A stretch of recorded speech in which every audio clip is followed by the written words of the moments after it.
Lances de mão na bola costumam não sair da memória dos torcedores e são motivo de discussões por muito tempo. Nesse episódio especial do Radar Peleja, relembramos 3 vezes que jogadores usaram desse artifício para fazer ou impedir um gol.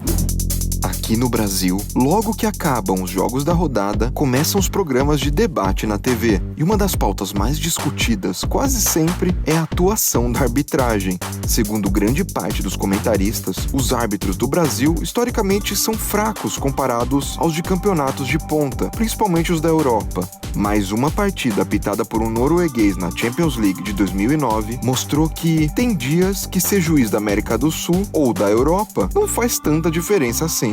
O Radar Peleja de hoje é sobre um dos jogos mais roubados da história da Champions League. O Chelsea vinha de um vice-campeonato para o Manchester United na temporada de 2008 e estava mordido para conquistar o tão sonhado título europeu. Com os Red Devils do outro lado da chave, se os dois se classificassem para a grande decisão, seria a primeira vez que 2 times repetiriam 2 finais de Champions seguidas. Mas antes, os Blues tinham um velho rival pela frente na semi, o Barcelona. Depois de empatar em 0-0 o jogo de ida no Camp Nou, o time de Lampard e companhia só tinha que fazer o dever de casa. Era vencer o Barça e se preparar para a final. Com mais de 40 mil pessoas no Stamford Bridge, logo aos 8 minutos de jogo, o Chelsea abriu o placar. Uma pancada de fora da área de Essien colocou os ingleses na frente e ia garantindo a revanche contra o United. Mas depois do gol, as coisas começaram a ficar bem estranhas. Aos 25 minutos, Daniel Alves se enroscou com Maludá na entrada da área. Os dois estavam com os pés em cima da linha. O juiz olhou e marcou apenas uma falta. Pela regra, seria pênalti. Como o placar ainda marcava 1-0, os jogadores nem reclamaram e seguiram com o jogo. Mas no minuto seguinte, veio o primeiro grande lance polêmico. Drogba recebeu em condição legal de frente para o gol. Então é puxado e ainda leva um carrinho do lateral do Barça. Só que dessa vez, o árbitro Tom Henning não deu nada. Mesmo com todo o barulho e protesto da torcida, Henning continuou com suas marcações estranhas. No intervalo, os jogadores dos Blues ficaram na bronca, mas pelo menos continuavam se classificando com a vitória em casa. Aos 10 minutos do segundo tempo, mais uma chance clara. Drogba driblou Abidal e saiu em ótima condição para chutar, mas o defensor claramente o agarra e dá outro carrinho, sem acertar a bola. E assim como no primeiro lance, nada marcado. O marfinense foi à loucura no chão. Não acreditava que o juiz não tinha marcado mais um pênalti tão claro. A essa altura você pode falar: o juiz é rigoroso, não vai marcar qualquer contato dentro da área. Então presta atenção nesse lance. Com o jogo já caminhando para o fim, o Barcelona, com 1 a menos, perde uma dividida pelo alto e a bola sobra no pé de Anelka para o mano a mano contra Piqué. Nesse momento, o atacante tenta dar um drible da vaca no zagueiro espanhol, que para impedir, dá um tapa claro na bola. E o juiz de novo manda o jogo seguir. Não era mesmo dia de pênalti para o Chelsea no Stamford Bridge. Mas calma que tem mais. Apesar de tudo, o jogo ainda estava 1-0 e o Chelsea classificando. Só que aos 47 do segundo tempo, Iniesta acertou um chutaço no ângulo, sem chance para Peter Cech. Foi um desespero total, e depois de tantas reclamações, o Chelsea foi pro abafa. No último lance do jogo, já aos 50 minutos, escanteio para os ingleses. Com todo mundo na área, incluindo o goleiro, a bola sobrou no pé de um dos craques do time, Michael Ballack, que chutou direto e teria feito o gol, se não fosse pelo braço de Eto'o. Mais uma vez a bola batendo na mão de um jogador do Barça. E de novo, o juiz norueguês, com toda a sua certeza, ignorou. Os jogadores pareciam querer matá-lo. Ballack correu em direção a ele, gritando, gesticulando, só faltava dar um soco. No apito final, todos que assistiram a partida não conseguiram acreditar no resultado. 1-1 e o Barcelona de Guardiola ia para sua primeira final de Champions com o treinador. Drogba não se conteve, foi para cima tirar satisfação com o juiz e só parou depois de ser retirado pelos companheiros. Enquanto ele era afastado, olhava para a câmera e repetia: "Isso aqui foi uma desgraça." Anos depois da partida, em 2012, quando os clubes reeditaram essa semifinal, o juiz Henning contou em uma entrevista: "Até hoje recebo ameaças de torcedores do Chelsea, pelo menos umas 3 por ano." Será difícil esquecer essa partida que manchou a história da Champions League e até hoje é contestada pelos torcedores do Chelsea. Tem Juninho próximo a ele, primeiro Jorginho. Túlio aguarda o cruzamento para Túlio, ajeitou no braço. A batida de Túlio, gol!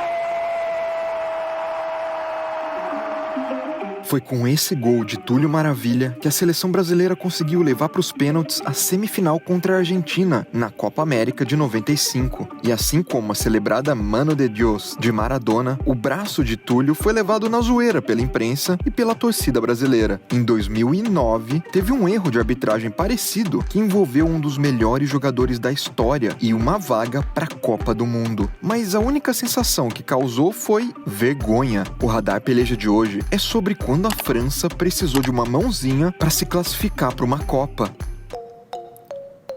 Vice-campeã em 2006, a seleção francesa tinha perdido a sua maior referência, Zinedine Zidane. Depois que o craque se aposentou, a campeã de 98 teve que ser liderada por outro grande nome, Thierry Henry, mas o atacante do Barcelona não estava tendo muito sucesso nessa missão. Na Euro de 2008, primeira grande competição pós-Zidane, a França teve uma campanha vergonhosa, sendo eliminada na primeira fase e em última do grupo, com direito a goleada por 4-1 contra a Holanda. Depois da eliminação, muitos jogadores consagrados como Thuram e Makelele anunciaram a aposentadoria da seleção, mas não tinha muito tempo para juntar os cacos, já que 3 meses depois começavam as eliminatórias para a Copa do Mundo. A reformulação complicou a vida dos franceses, que ficaram em segundo lugar do grupo, perdendo a vaga para a Sérvia, e a seleção foi obrigada a jogar a repescagem. O adversário, a República da Irlanda. Você pode até pensar, uma seleção como a França deve ter passado o carro na Irlanda, mas isso ficou longe de acontecer. No jogo de ida em Dublin, a vitória francesa por 1-0 até deu um pouco mais de tranquilidade, mas o problema foi na volta, o jogo decisivo. Em pleno estádio Saint-Denis, Henry e companhia jogavam pelo empate para se classificar, mas aos 33 do primeiro tempo, Robbie Keane, um craque irlandês, abriu o placar. Os minutos foram se passando e o jogo ficando cada vez mais tenso. No apito final, 1-0 para a Irlanda e a decisão foi para a prorrogação. A sensação no estádio era: será que a campeã mundial de 98 vai ficar fora da Copa do Mundo? Até que aos 13 minutos do tempo extra, um lance marcou a partida para sempre. Numa cobrança de falta, Maludá jogou a bola para a área. Henry dominou e cruzou de volta para Galá completar para a rede. Mas espera, você notou algo estranho ali? O time da Irlanda e o mundo inteiro notou. Aparentemente, só o juiz que não. Thierry Henry ajeitou a bola com a mão 2 vezes para conseguir fazer o passe. O time todo da Irlanda foi para cima do árbitro, que, assim como o juiz lá no jogo do Túlio Maravilha, que indicou que a bola tinha batido no peito, ignorou as reclamações. O gol de empate classificou a França e tirou as chances dos irlandeses, que saíram furiosos de campo. Imagina como isso significava para o povo irlandês. Era a sensação de um roubo numa partida que estava deixando a torcida cheia de orgulho. Depois do jogo, Henry chegou a negar que tinha ajeitado com a mão, só que mais tarde, quando finalmente admitiu, só falou: bom, eu não sou o juiz, mas como a FIFA pôde ignorar um lance tão escandaloso? Não deveriam ter refeito o jogo? Ou ter dado uma punição? Essa história nem todo mundo sabe, e só foi revelada em 2015. Segundo o que John Delaney, um executivo da Federação Irlandesa, disse à BBC, eles iriam entrar com um recurso na FIFA, e tinham motivos para isso. Só que a queixa feita pelos irlandeses foi retirada depois de um acordo. Para cancelar a reclamação e deixar essa história de lado, a federação aceitou um empréstimo de 5 milhões de euros para a reforma de um estádio. Mas se a seleção irlandesa não se classificasse para a Copa de 2014, não precisaria devolver, o que acabou acontecendo. Depois da entrevista de Delaney, a federação negou que essa grana tivesse qualquer relação com a queixa e que aceitou o acordo para evitar um processo muito longo. Thierry Henry foi um craque, mas para muitos, esse lance manchou sua carreira. E para você, o que foi pior? A mão na bola, que pode até fazer parte do jogo, ou o acordo da Irlanda com a FIFA? O juiz chegou a falar alguma coisa para você, explicar por que ele anulou o gol, Henrique?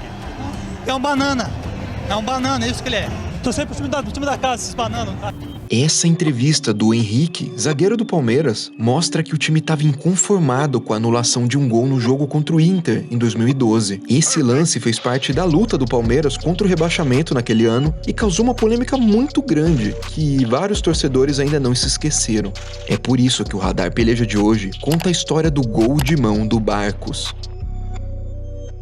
Campeão da Copa do Brasil em 2012, o Palmeiras parecia que teria uma vida tranquila no resto da temporada. Mas em um ano e meio de muitas lesões, a equipe chegou na reta final do Brasileirão lutando contra o rebaixamento. Na 18ª posição na tabela, uma vitória contra o Cruzeiro por 2-0 na 32ª rodada reacendeu as esperanças dos palmeirenses de não cair para a Série B. E o próximo jogo era contra o Inter no Beira-Rio, com apenas a vitória importando.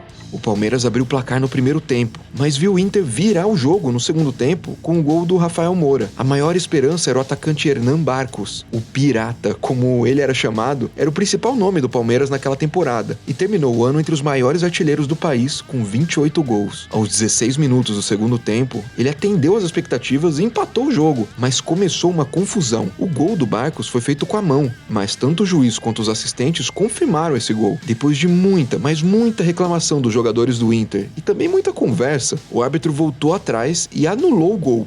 O Palmeiras alegou que a decisão final do árbitro aconteceu depois de interferência externa das imagens da TV e do delegado da partida, Gerson Baluta, o que na época, antes do VAR, era completamente proibido. Numa entrevista para Globo, o árbitro disse que a decisão foi mérito da sua equipe, porque foi o quarto árbitro, Jean-Pierre, que viu o erro e avisou sem interferência externa. A demora em relação à marcação do lance foi porque estávamos tentando identificar quem foi que colocou a mão. Se viesse da TV a informação, eu teria dito quem colocou a mão e dado o cartão amarelo. Já o Barcos disse que o lance não foi intencional e que o motivo para ter feito o gol de mão foi uma falta do zagueiro do Inter dentro da área. Se você vê a imagem, fica claro que ele tá me puxando. Se eu tivesse a intenção de pegar a bola, eu pegaria de frente e fui puxado dentro da área. O Palmeiras levou o caso pro STJD pedindo a anulação da partida, mas foi derrotado por 9-0. Depois da derrota em campo e no tribunal, o clube passou mais 2 jogos sem vencer e teve o rebaixamento confirmado 2 rodadas antes do fim do campeonato. Para um time ser rebaixado, muita coisa tem que acontecer, mas para quem torce para um clube que já caiu, sempre tem um lance ou um jogo que fica marcado. Se o clube já passou por isso, já foi rebaixado e marcado por um lance, eu me confesso e já lembro um aqui, quando a Ponte Preta foi rebaixada com uma dedada do Rodrigo contra o Trellis. E já existe Radar Peleja sobre isso. Então comenta aqui embaixo, se inscreva no canal e até o próximo Radar.